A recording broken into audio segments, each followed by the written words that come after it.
All right. Do you feel like rap music can really affect someone and their mental energy, or do you feel like you can like still listen to low vibration music and it's just about how it affects you?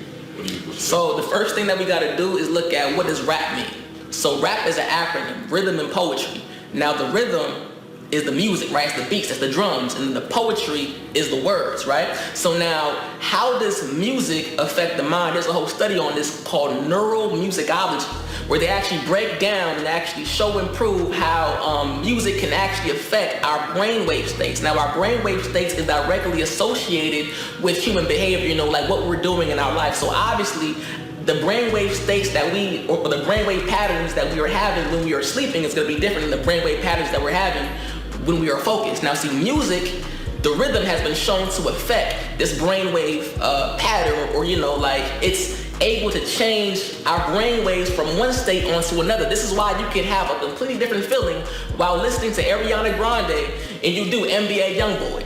You feel me? Now, see, on the poetry side, we have words. So not only do we have to be careful of the rhythm, the music, the frequencies, and how that's affecting our brainwave states, because even binaural beats and, as well, with affirmations. Like, they told one plant positive things, things like I love you, and this plant grew more than the plant that's constantly being filled with hate. So now we have to question, what is this doing to us? So we got to be mindful of not only the frequency of the music, but also the words as well, because this is both rhythm and poetry when it's dealing with rap.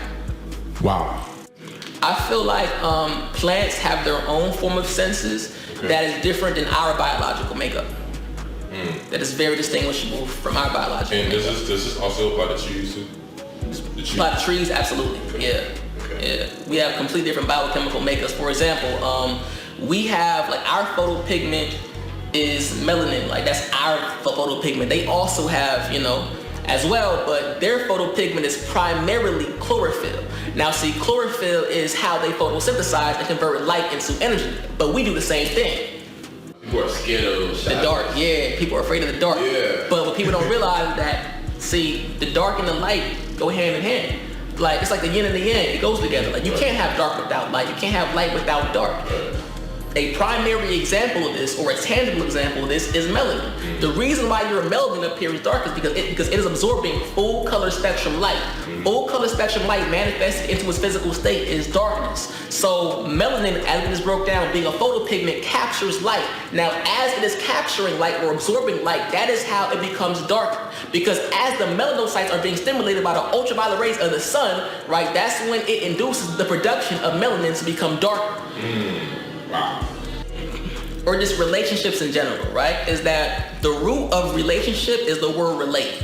And now we both have to have something to offer or to provide one another, right? So when it comes to the cons of being codependent and whatnot, we should not be dependent on anybody to sustain us with something that we cannot sustain ourselves with, because at first, before anybody can love you, you first gotta love yourself. Before anybody can do for you, you first have to do for self. And because you are what you attract, so see, as you are doing for yourself, you will attract other people that can also do for you as well. And this is where we start to come together and unite. But see, we should not unite with nothing to offer. So we gotta understand that there's always gonna be an equivalent exchange in life. Yeah, so how I like Atlanta compared to New York, I feel like down south has more trees. Therefore, there's more trees to filter out the oxygen in the air.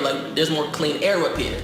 Hence why, obviously, there's more people who are sick up north in these big cities, are getting more sick that can't breathe and are coming up with these illnesses that are, I'm not gonna say the names of the illnesses, but it's giving them a hard time breathing. So, but I do feel like New York is a lot more, it's a lot more fast-paced. It's very expensive. Things are way more accessible. New York can spoil you, It's a lot harder to obtain or get to certain places in Georgia as opposed to New York. Okay. I've been to Florida. I've been to Florida. Shout out to Florida again. Shout out to Florida. Yeah, exactly. I used to live in a neighborhood called Pine Hills in West Orlando.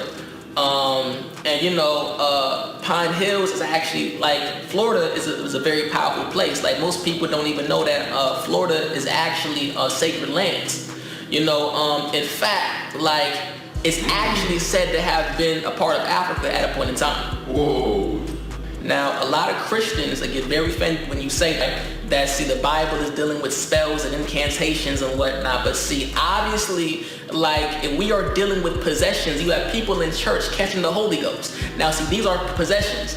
Then see, we cannot separate that form of spirituality from religion. And not only can we go into the Bible and see certain words, right? And the way they word things, thou shalt, can also be correlated with certain spells, but words in general deal with grammar. Now, the root word of grammar is the word grimoire, which means a book of spells. So obviously, like we can associate those words with spells, but also I want to break down the word Holy Bible can be traced back into Helios Biblos, or the Greek word Helios Biblos, meaning sun book.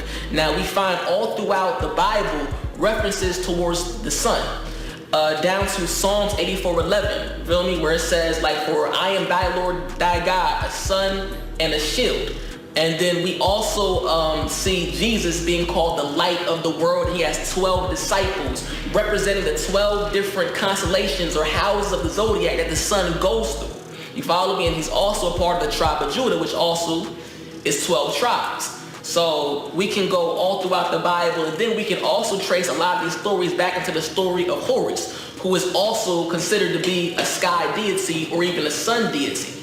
And now the thing about Horus is that he was also a triune deity in a sense as well, believed to have been born on December 25th, just as they say Jesus Christ was.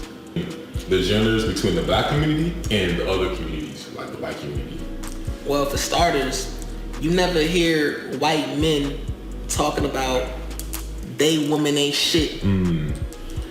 Or white women talking about they niggas ain't shit, especially when we compare it to as far as it's going right now in the black community. So obviously there's a lot more division going on in the black community. The black community is probably arguably the most divided community here in America. Like you got light skin versus dark skin, you got like male versus female, and this is how they keep us conquered, because that the European tactic is divide and conquer.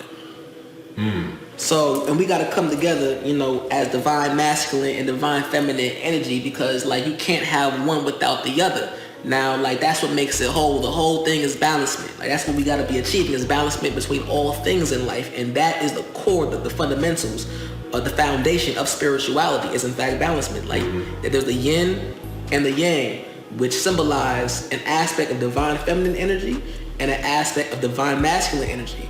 And within the divine feminine energy is some aspects of masculine, which is why during early embryonic development, like all human beings actually start off with a clitoris. The penis, scientifically speaking, actually starts off as a clitoris, and see, all people start off with an opening at their genitalia. Wow. Well, you someone, I see you dripping with the gold. How powerful is gold to our indigenous people right now? Gold to indigenous tribes has always been a symbol of prestige and power. And now you are what you attract. Therefore, like when you put on this prestige and power and this symbol of wealth, you attract it. So as you are, in fact, wearing items that may symbolize abundance, you will also attract abundance as well. So now, as we just figured out that the cause of pineal gland decalcification, calcification, can be rooted back into poor dieting, poor sleep, and bad habits and whatnot. Obviously, diet comes from the Greek word dietia. It means a way of life. So now we know that how we're living and how we're eating can in fact help calcify or decalcify our pineal gland. So the same way as there were foods that can calcify that pineal gland or block that third eye, the same way that there were foods that can decalcify and actually activate or unlock that pineal gland. Hence why there's even herbs that can also help promote or assist the pineal gland as well, such as Damiana or even blue lotus. Follow me?